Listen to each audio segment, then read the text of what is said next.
12ஆம் வகுப்பு பொதுத் தேர்வு தேர்ச்சி விகிதத்தில் எந்தெந்த மாவட்டங்கள் முதல் 5 இடங்களை பிடித்துள்ளன, எந்தெந்த மாவட்டங்கள் பின்தங்கிய நிலையில் உள்ளன என்பதை இப்போது பார்க்கலாம்.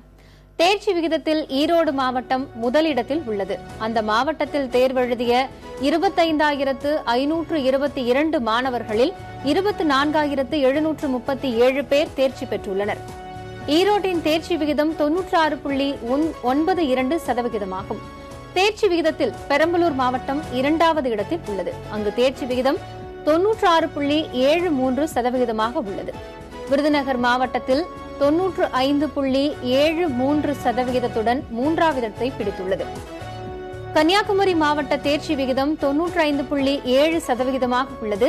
தூத்துக்குடி மாவட்டம் 95.47% 5ஆம் இடத்தை பிடித்துள்ளது. வேலூர் மாவட்டம் 83.13% தேர்ச்சி விகிதத்தில் கடைசி இடத்தில் உள்ளது. திருவாரூர் 84.18%, கடலூர் மாவட்டம் 83.13%, நாகை மாவட்டம் 86.8%, கிருஷ்ணகிரி மாவட்டம் 85.99% என தேர்ச்சி விகிதம் உள்ளன.